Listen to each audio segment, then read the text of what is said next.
प्रदोष व्रत करने वाले को भोजन नहीं करना चाहिए। ध्यान दीजिए, फलाहार करो, उसमें भी नमक का सेवन मत करो। प्रदोष व्रत में नमक का सेवन वर्जित होता है। कारण क्या कारण होता है? उसका एक कारण माना गया नमक की वर्जितता। जिस समय पर एक नगर में एक ब्राह्मणी रहती थी, बहुत भाव से सुनिएगा, प्रदोष व्रत नमक को त्यागने का भाव। प्रदोष व्रत की किताब में भी मिल जाएगा आपको, आप पढ़ेंगे तो सुना होगा आपने। एक ब्राह्मणी रहती थी एक नगर में, उसका पति नहीं था, छोटा सा बालक एक साथ में रहता, छोटा सा बालक। अब ब्राह्मण के घर की धर्म पत्नी है, ब्राह्मण कर्मकांड करने वाला, पूजन करने वाला, पाठ करने वाला, अनुष्ठान करने वाला, पूजन करने वाला, मंत्र जाप करने वाला, भगवत भक्ति में डूबने वाला। ब्राह्मण तो चले गया, ब्राह्मणी बच्चे के साथ रह रही। क्या करे वो? अकेली निवास कर रही, अकेली रह रही है। और ब्राह्मणी बच्चे के साथ भ्रमण करती रहती, घूमती, कहीं कहीं दर दर जाकर कुछ भिक्षा को मांग कर लेकर आ जाती। और भिक्षा लाने के बाद में उस भिक्षा को जब लेकर आती तो अपने बच्चे को भी खिलाती और स्वयं भी उसका पान करती। एक दिन ब्राह्मणी भ्रमण करते करते प्रदोष काल के समय पर शिव मंदिर में प्रवेश करी। प्रदोष काल के समय और शंकर मंदिर में जब प्रवेश करा, प्रदोष काल किसको कहते हैं? सूर्य अस्त हो रहा हो, रात्रि प्रवेश कर रही हो, दोनों का जब मिलन हो रहा हो वो प्रदोष काल कहलाता है। दोनों का जब मिलन हो, सूर्यास्त हो रहा हो, रात्रि अपना चरण बढ़ाने के लिए आगे बढ़ रही हो और दोनों का जब मिलन हो रहा है, वो प्रदोष काल है, वो प्रदोष का समय है। ब्राह्मणी मंदिर में प्रवेश कर रही। जब ब्राह्मणी मंदिर में प्रवेश करी, मंदिर के अंदर पहुंची, प्रदोष काल का समय था, प्रदोष का समय चल रहा था। और प्रदोष काल के उस समय में, प्रदोष काल के उस समय में जब ब्राह्मणी ने देखा कि कोई भगवान की भक्ति में लगा हुआ है, भगवान के रस तत्व में डूबा हुआ है, आज ब्राह्मणी के पास में कुछ पदार्थ नहीं है, अपने बच्चे का पेट भरने के लिए कोई सामग्री नहीं है, और कुछ आस लेके वो प्रवेश करिए, कुछ आस लेकर वो अंदर प्रवेश कर जाती है। कोई ऋषि की पत्नी, कोई ब्राह्मण जन की अर्धांगिनी उस प्रदोष के समय पर शंकर का अभिषेक पूजन कर रही थी, भगवान शिव की आराधना कर रही थी, भगवान की भक्ति में डूबी हुई थी। जब भगवान शिव की आराधना में डूबी हुई है, आराधना कर रही है, ये कुछ पाने के लिए चली, ये कुछ पाने के लिए गई और इसके मन में आया कि मैं कुछ, मुझे भोजन का कोई पदार्थ मिल जाए, मुझे कुछ भोजन मिल जाए, और जब मुझे भोजन मिल जाएगा तब मैं जो पाऊंगी अपने बच्चे को भी पाऊंगी। पर जिस मंदिर में वो प्रवेश करी थी, जहाँ पर नारी पूजन कर रही थी शंकर की प्रदोष काल में, वहाँ पर पड़ी हुई कुछ वस्तु को इस ब्राह्मणी ने मांग लिया। मेरे बालक को बहुत भूख लगी है, मेरा बच्चा बड़ा भूखा है, इसके भोजन के लिए थोड़ी सी सामग्री दे दीजिए, इसके भोजन के लिए थोड़ा सा कुछ रस तत्व दे दीजिए। उसने उठाया थोड़ा सा पदार्थ, कुछ जो उसके पास में था वो दिया। जब दिया तो देने के बाद जब उसे प्राप्त हुआ और होने के बाद में जब वो मिल गया उसको, तो उसने उस समय पर उस पदार्थ को जैसे ही मुख में लिया, लेते ही कहा इसमें तो स्वाद नहीं है, इसमें स्वाद नहीं है। उस ब्राह्मणी ने बड़ा सुंदर एक संवाद कहा। घर का जो बड़ा होता है ना, घर का जो बड़े होता है, घर का बुजुर्ग जो होता है, घर का जो प्रथम स्थल प्राप्त करने वाला, मेन कुर्सी पर अच्छी जगह पर जो बैठने वाला होता है ना, ब्राह्मणी कहती है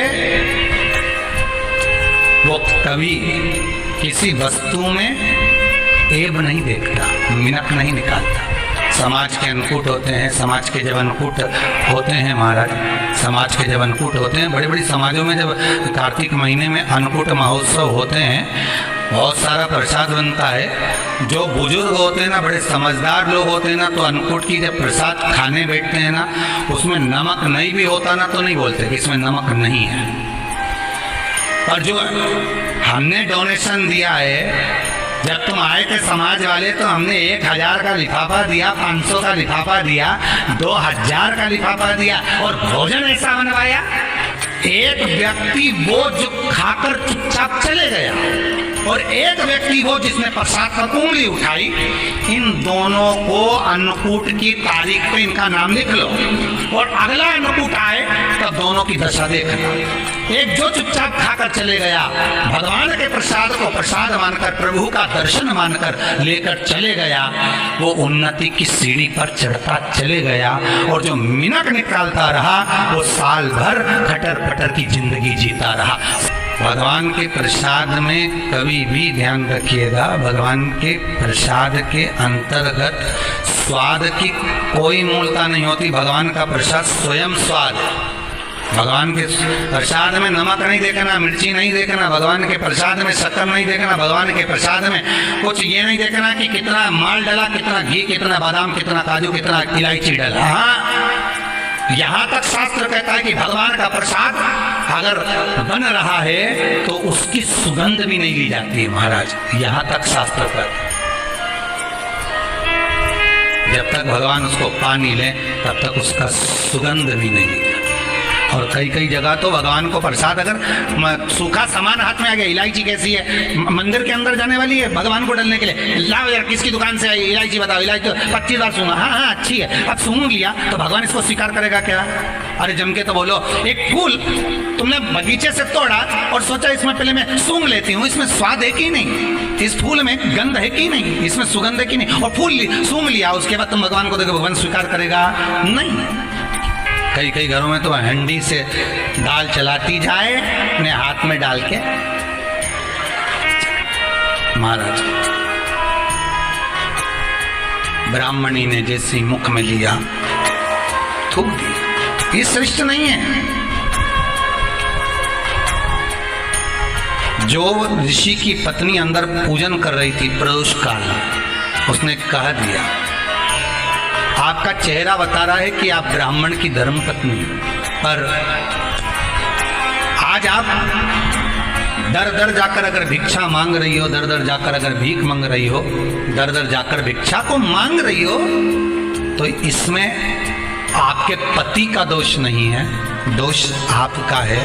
क्योंकि आप भगवान के प्रसाद में भी जो स्वाद देखी थी ना, ये आपका एक जन्म का नहीं है, ये ना जाने कितने जन्म का है।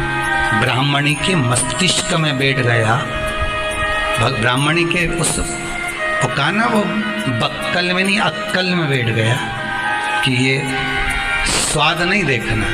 इसलिए प्रदोष व्रत के अंतर्गत ब्राह्मणी ने उस दिन से विचार कर लिया कि जैसे आप पूजन कर रही हो, जैसे आप अर्चना कर रही हो, जैसे आप आराधना कर रही हो, ऐसी आराधना, ऐसी पूजन, ऐसी भक्ति मैं भी करूँगी, ऐसी आराधना मैं भी करूँगी।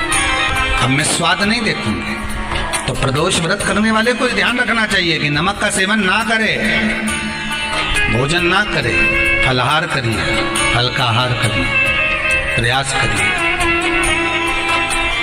और यदि आपने व्रत का ले लिया भोजन का कि हम तो एक टाइम फलाहार करेंगे, एक टाइम भोजन करेंगे, ऐसा भी कई लोग प्रदोष ले लेते हैं, तो वो बात आपकी है, आप तक रखो, ठीक है, अपने मन तक। ठीक है, बाबा आपकी मनोकामना पूर्ण करे, वो भी आओ। अरे भगवान को धन्यवाद दो कभी कभी कि तूने अच्छे घर में पैदा किया, अच्छा परिवार दिया, अच्छा पति दिया, अच्छी पत्नी दी, अच्छे बच्चे दिए, अच्छा कुटुंब दिया, घर दिया, दुकान दी, जमीन जायदाद दी, शरीर अच्छा दिया, हाथ पैर आँख नाक मुंह सब बढ़िया दिया, एक के भी निपटा के नहीं भेजा तूने। मान लो एक आध निपटा के भेज देता तो क्या झगड़ा करने ऊपर जाते? एक ही कान देता और एक गायब कर देता तो यहाँ से चिपका देता, क्या कर लेते? हाथ एक देता और एक गायब कर देता। तो क्या झगड़ा करने जाते ऊपर कि मुझे ऐसा शरीर दिया? नहीं, भगवान को धन्यवाद देना कि मुझे अच्छे घर में पैदा करा, कटोरा लेके वहां चौराहे पे नहीं बिठाया।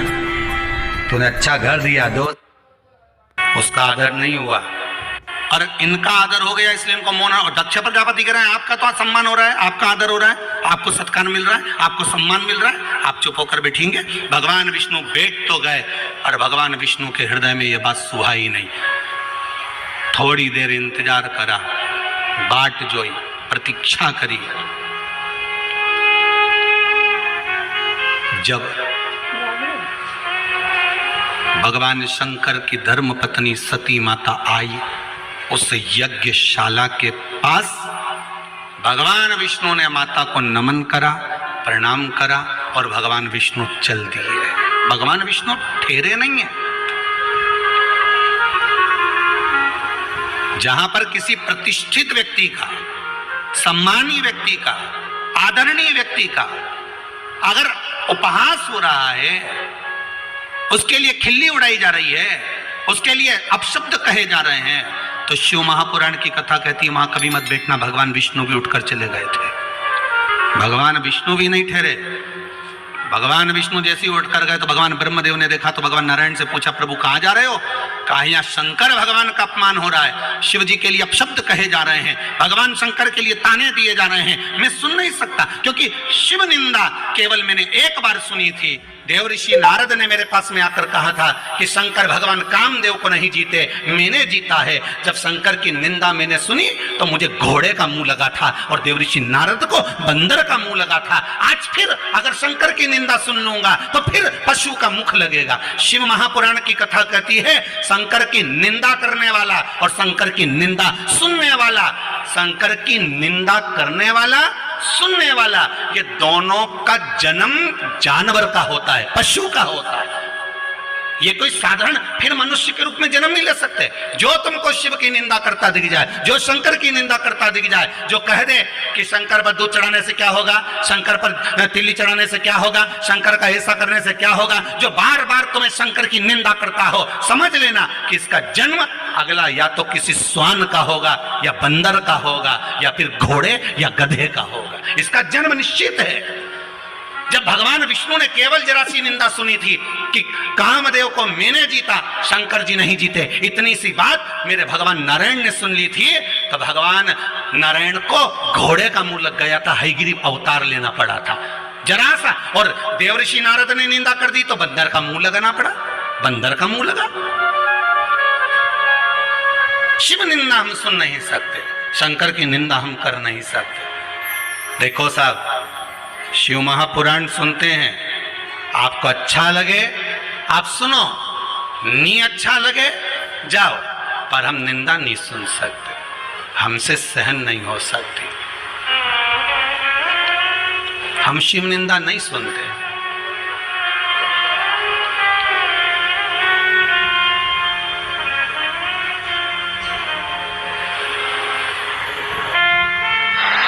यहां तक आप लोग कुबेरेश्वर धाम में आए हो, सवेरे से आप लोग घूम रहे होगे, किसी ने एक पॉलीथीन कहीं पटक दी होगी, एक कागज किसी ने कहीं पटक दिया होगा, बिस्कुट का कूड़ा किसी ने कहीं पटक दिया होगा।